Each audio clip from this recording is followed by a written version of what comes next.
Hello friends, నమస్తే. Welcome to my channel Radhe Jagan tea time. ముందుగా అందరికీ హ్యాపీ న్యూ ఇయర్. యూట్యూబ్ ప్రేక్షకులందరికీ నూతన సంవత్సర శుభాకాంక్షలు. కుంభమేళ. అసలు కుంభమేళ అంటే ఏంటి? When we celebrate this Kumbh Mela? దీనికి డేట్ అండ్ టైమింగ్స్ ఎప్పుడు, మనం ఎలా వెళ్ళాలి, ఎక్కడికి వెళ్ళాలి అని అన్ని ప్రశ్నలకి సమాధానం ఈ వీడియోలో ఉంటుంది. ప్రతి ఒక్కరు తప్పకుండా మన ఛానల్ని చూడండి, నచ్చితే సబ్స్క్రైబ్ కూడా చేసుకోండి. కుంభమేళ. అసలు కుంభమేళ ఎన్ని రకాలు ఉన్నాయో తెలుసా మీకు? కుంభమేళాలు 4 రకాలు ఉన్నాయి. మహాకుంభమేళ, పూర్ణ కుంభమేళ, అర్ధ కుంభమేళ మరియు కుంభమేళ. ఇప్పుడు ప్రయాగ్రాజ్లో జరుగుతున్నది మహాకుంభమేళ. 2025లో జరుగుతుంది. ప్రతి 12 ఏళ్లకు ఒకసారి జరిగేది పూర్ణ కుంభమేళ. 6 ఏళ్లకు ఒకసారి జరిగేది అర్ధ కుంభమేళ. ప్రయాగ్రాజ్, హరిద్వార్లోని ఈ అర్ధ కుంభమేళ నిర్వహిస్తారు. పూర్ణ కుంభమేళ 12 సంవత్సరములకు ఒకసారి మాత్రమే పూర్ణ కుంభమేళను నిర్వహిస్తారు. ఇది ప్రయాగ్రాజ్లోని సగం ఒడ్డున మాత్రమే నిర్వహిస్తారు. ఈ పూర్ణ కుంభమేళ చివరిగా 2013లో జరిగింది. 12 పూర్ణ కుంభమేళాలు పూర్తయితే జరుపుకునేది మహాకుంభమేళ. అంటే 144 ఏళ్ల తర్వాత ఇప్పుడు మనకి ఈ మహాకుంభమేళ ప్రయాగ్రాజ్లో జరుగుతుంది. ప్రయాగ్రాజ్లో 12 పూర్ణ కుంభమేళాలు పూర్తయితే దాన్ని మహాకుంభమేళ అంటారు. 144 ఏళ్ల తర్వాత ఈ మహాకుంభమేళాను ఇప్పుడు ప్రయాగ్రాజ్లో నిర్వహిస్తున్నారు. 2025 జనవరి 13న కుంభమేళాను నిర్వహిస్తున్నారు. ప్రయాగ్రాజ్లో ఒకటైన గంగా, యమున, సరస్వతి నదుల సంగమంలో స్నానమాచరిస్తే మన పాపాలు తొలగిపోతాయి. ప్రపంచంలోనే అతిపెద్ద పండుగ ఈ కుంభమేళ. ఇది ఒక ఆధ్యాత్మిక జాతర. అనిర్వచనీయమైన ఆనందాన్ని, అనుభూతిని కలిగిస్తుంది ఈ త్రివేణి సంగమంలో స్నానం. గంగా నది, యమునా నది, సరస్వతి నది, ఈ 3 నదులు ఒకచోట కలవటమే ఈ త్రివేణి సంగమం. కేవలం 3 మునకల స్నానం కోసం భక్తులు ఈ కార్యక్రమంలో పాల్గొంటారు. పావన పవిత్రమైన ఈ నదులలో ఒక్కసారి స్నానం ఆచరిస్తే చాలు, ఎన్నో జన్మల పాపాలు తొలగిపోయి మనకి పుణ్యకర్మలు వస్తాయి. జీవితంలో ఒక్కసారి మాత్రమే ఈ యొక్క అవకాశాన్ని ఎవరు వదులుకోవద్దు. జనవరి 13 నుంచి ఫిబ్రవరి 26 వరకు ఎప్పుడైనా ఈ స్నానాలలో మనం పాల్గొనవచ్చు. కాకపోతే ఇందులో కొన్ని ప్రత్యేక స్నానాలకు కొన్ని తేదీలు ఉన్నాయి. అవి ఇప్పుడు చెప్తాను, అందరూ నోట్ చేసుకోండి. 2025 జనవరి 13న పుష్య పౌర్ణమి కారణంగా మహాకుంభమేళాను తొలి రాజస్నానంగా జరుగుతుంది.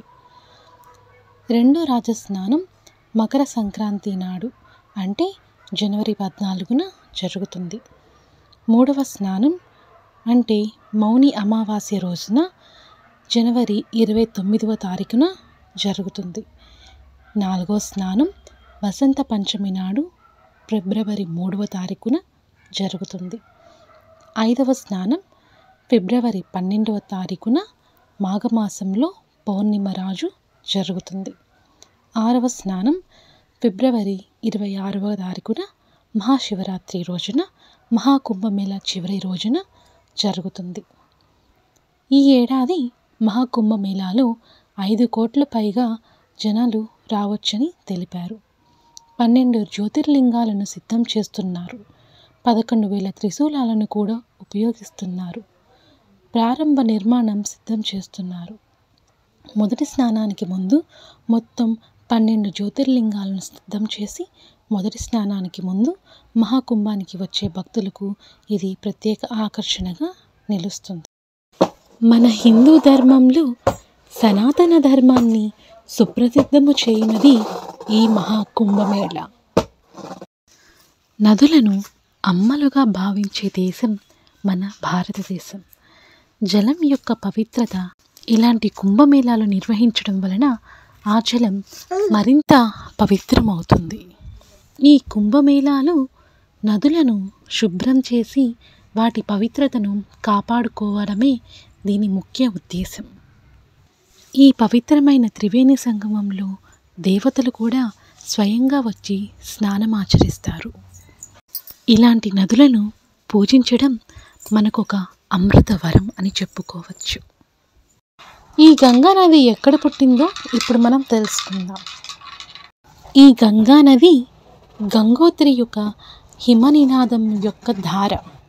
ఈ హిమనినాదం కరిగినప్పుడు భాగీరథి నది స్పష్టమైన జలాలుగా ఏర్పడుస్తుంది. ఈ భాగీరథి నది కూడా గంగా నదితో కలిసి అలకనందలో కలుస్తాయి. ఈ సంగమం కూడా గంగా నది యొక్క రూపంగా చెప్పుకోవచ్చు. ఇలా మనకి గంగా నది ఏర్పడుతుంది. ఇదంతా దేవప్రయాగ్ ఉత్తరాఖండ్లో జరుగుతుంది. చివరికి ఈ గంగా నది తూర్పు సముద్రంలో కలకత్తా దగ్గర కలుస్తుంది. పశ్చిమ హిమాలయాల్లో ఉద్భవించిన ఈ గంగా నది జీవన వాహినిగా గుర్తింపు పొందింది. యమునా నది. యమునా నది జన్మస్థానం యమునోత్రి. హరిద్వార్కు ఉత్తరంగా ఈ యమునా నది జన్మించింది. ఈ నది ఢిల్లీ, హర్యానా, ఉత్తరప్రదేశ్ రాష్ట్రాల గుండా ప్రవహించి అలహాబాద్ వద్ద గంగా నదిలో కలుస్తుంది. యమునా నది ఒడ్డున ఢిల్లీ, మథుర, ఆగ్రా అంటే పలు నగరాలు ఉన్నాయి. ఈ నదిలో సంవత్సరమంతా ప్రవహించే నీరు పరిమాణం స్థిరంగా ఉంటుంది. ఇక్కడ ప్రతి సంవత్సరం నిర్వహించే మహామేళ, 12 సంవత్సరాలకు ఒకసారి నిర్వహించే కుంభమేళాకు విశేష సంఖ్యలో భక్తులు హాజరవుతూ ఉంటారు. ఈ యమునా నది ప్రయాగలో గంగా నదిలో కలుస్తుంది. సరస్వతీ నది. మన భారతదేశ చరిత్రలో పౌరాణికంలో కూడా సరస్వతీ నదికు చాలా పేరుంది. ఈ సరస్వతీ నది భౌగోళిక ప్రాముఖ్యత కలిగిన ఒక రహస్య నది. దీన్ని గుప్త నది అని కూడా అంటారు. వేద గ్రంథాల సృష్టి మరియు గణేష కథతో పురాణాల్లో ముడిపడి ఉంది. ఈ సరస్వతీ నది కూడా దైవిక జ్ఞానం మరియు జ్ఞానానికి చిహ్నంగా ఉంటుంది.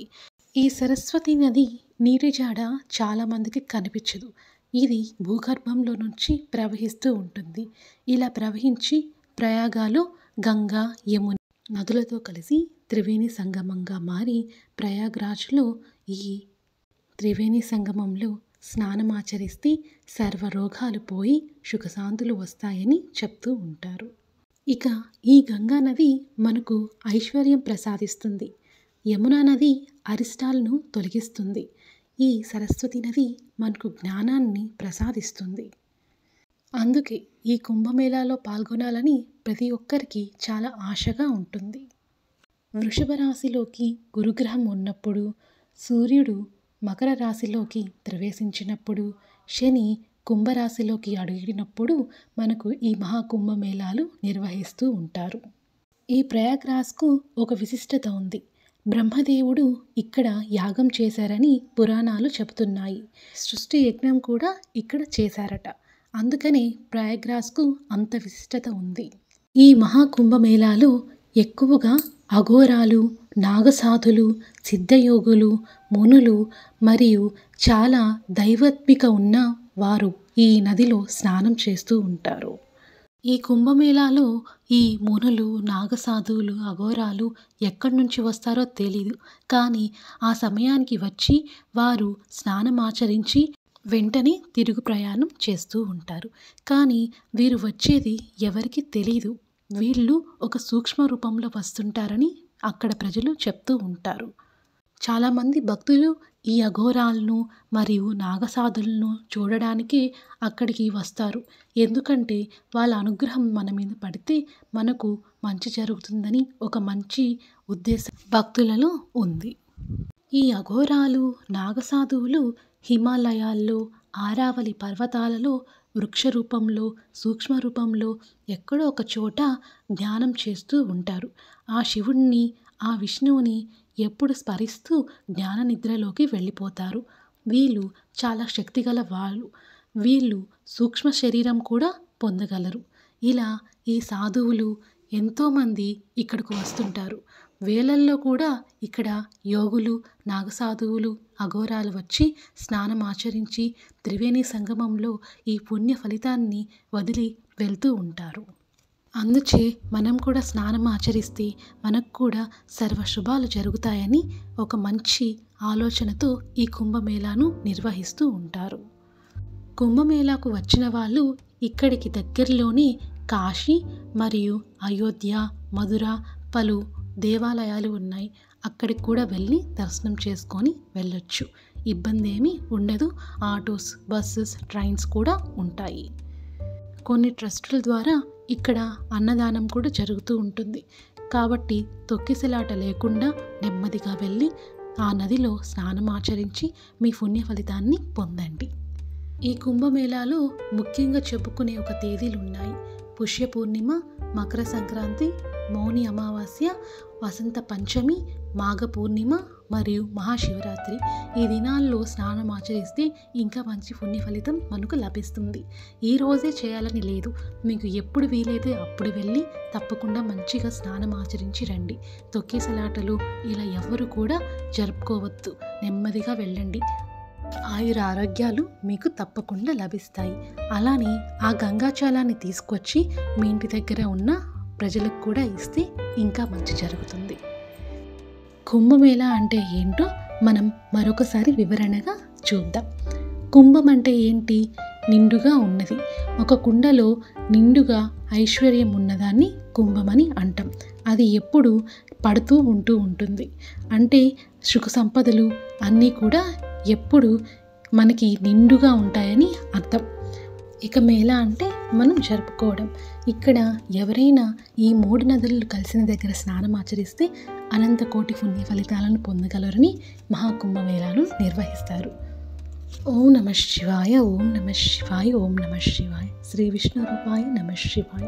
తప్పకుండా ఈ కుంభమేళాలో అందరూ పార్టిసిపేట్ చేయండి.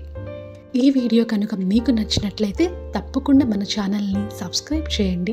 అలానే లైక్ చేయండి. మీ విలువైన సమాచారాన్ని కామెంట్ రూపంలో మాకు తెలియపరచండి.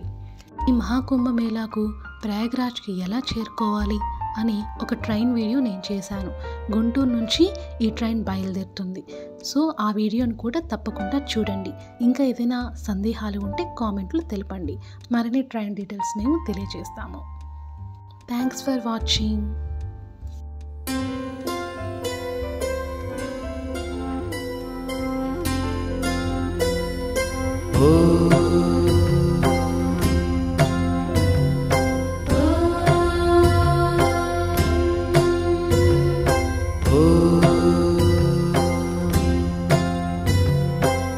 జీవనవాహిని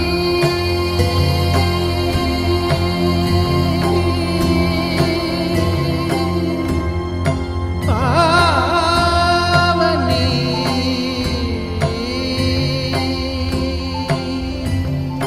కలియుగమున కల్పతరువు నీడ నీవని కనులు తుడుచు కామధేను తోడు నీవని